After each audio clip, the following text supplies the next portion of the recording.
and you have your deeds and I have mine. You have your burden and I have mine. Why don't you tell me a proper way, a better way to fix my despicable state? That's one way to look at the ayah. We have our way, we have our burden, you have yours. And if you really care about fixing my burden, which you shouldn't because it's not yours, then tell me a constructive way, not a silly insult. That's not going to help me fix my despicable insult that you gave me. Quran says, Inna wa iyyakum la ala hudan aw fi dalalin mubin. Quran describes a statement that the Prophet says that verily either we or you are rightly guided or on the wrong or in plain error. Quran tells the Prophet to say this to non-believers. Obviously the Quran believes the Prophet's on the straight path. But the style of talking says, perhaps you or I are right or wrong. That language, that notion of flexibility, that notion of, hey, let's work out our differences, let's explain what's right. Not to compromise. We're not saying that there's some pluralistic view of religion or of truth, or that truth is relative. No. But rather the way we explain it and communicate it, we don't curse them, and we also allow them to understand that perhaps, we might be in error in one facet. And that's the ma'soom, that's the Prophet saying this. We're always, in error. And if we're talking amongst each other, perhaps I'm right, perhaps I'm wrong. But one of us is, inshallah, will be on the right path. We'll work towards a more correct path. That's the flavor that we should be giving when people insult us. When people try to neutralize that insult, instead of responding in kind, we respond in that type of talk. Another way to look at this is, we have our religion and you have yours. Just like we talked about, the mushrikeen, you can worship you're worshiping your idols. We're not going to curse your idols. Don't curse our God. Don't curse our way of life. We're not cursing, this way of life, that way of life. So don't curse ours. We have our way of life, and you have lakum dinukum waliya din. You have your religion, and I have my religion. So I have no reason to respond to that type of statement. Now, mind you, don't get the notion that, hey, this means that we all, we don't give a response to this person, to that type. No. All of the cases, the Imams responded, but they didn't respond in the kind of way that they received it. So it's not passivism, it's not ignoring the issue. It's rather converting that insult into something positive. Another and third way, and I'll wrap here, is that we have our akhlaq and you have your akhlaq. Your akhlaq, your ethics, is to insult me and to use this type of talk. My akhlaq, coming from the line and being a child of the school of Ahlul Bayt, is not to respond in this way. It's not to come out and talk dirty and filthy and to allow my tongue to be abusive. That's not our ethics. That's not the way I was raised by my imams. That's what the ayah is trying to say, is that you have your ways, you have your ethical level, and we have ours. And look at our ethical level. We have a man like Imam Ali alayhi salam. Imam like Imam Ali, who was cursed on the manabir of the Muslims that he saved. He's the one who opened up all these territories, and from those same territories people started cursing him. We have somebody like Al-Hussein alayhi salam, who when he was captured by Hur and the army of Yazid before reaching Karbala, they stopped, before they were, because history says that Al-Hur and his 1,000-man army was tracking Imam Hussein's army. Every time Imam Hussein's army would move, he would move. And they would follow him, until finally Umar ibn Sa'ad's army came and they stopped them at Karbala. During this time period, the army of Hur were thirsty. They didn't have any access to water. And they came upon the army in the camp of Imam al-Hussein. Imam Hussein called them over. And he said, give water to them and all their cavalry, all their horses.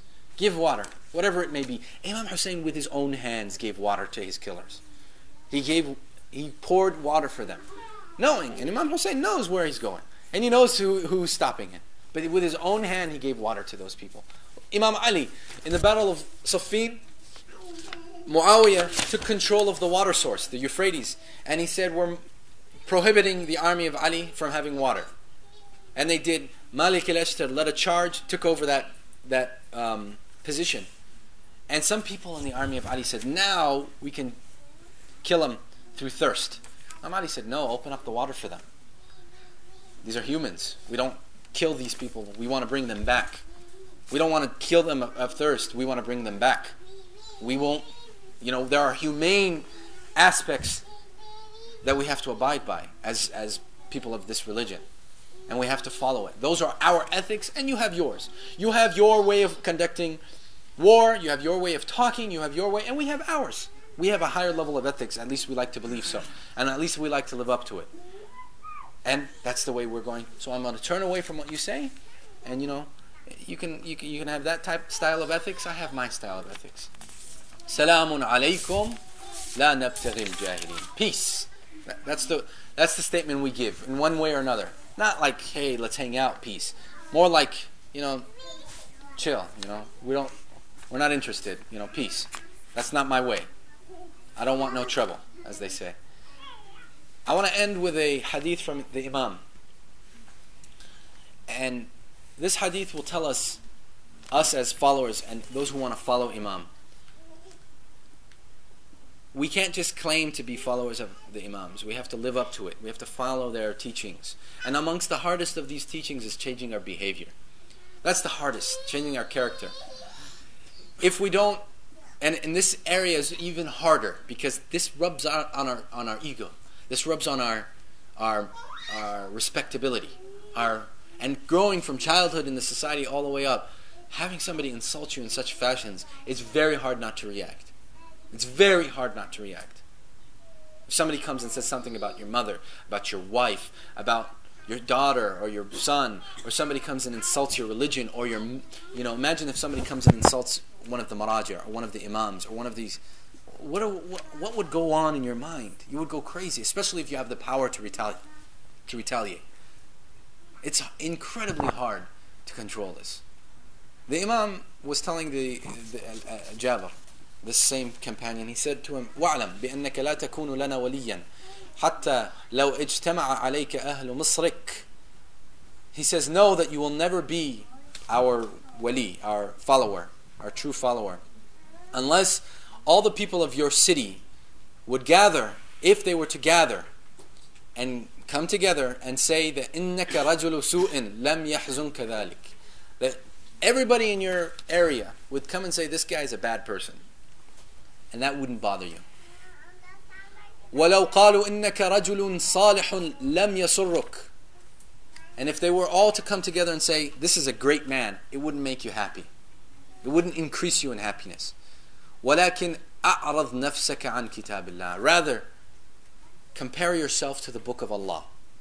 فَإِن كُنْتَ سَالِكًا سَبِيلَهِ زَاهِدًا فِي تَزْهِيدِهِ راغبا في ترغيبه خائفا من تخويفه.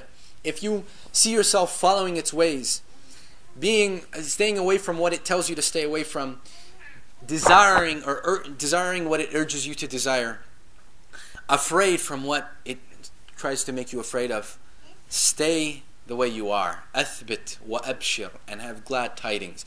فإنه لا يضرك ما قيل فيك, because what is said about you will not hurt you at all. وَإِن كُنْتَ مُبَائِنًا لِلْقُرْآنِ فَمَاذَا الَّذِي يَغُرُّكَ مِن نَفْسِكَ.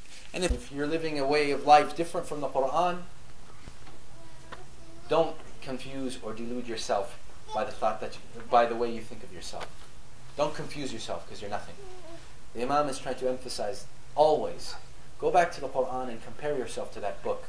And this is an ayah, 2 ayahs from this book.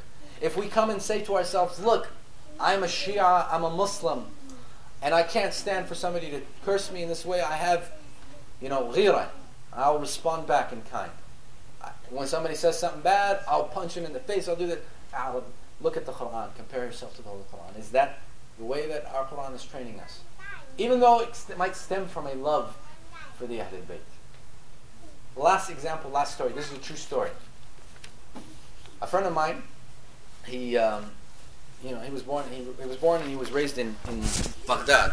And he told me a story once. He said, one time there was a traffic jam on a street in Baghdad. And he noticed as he got closer to the traffic area, this is in the 70s or the 80s, and he said he saw a guy bleeding.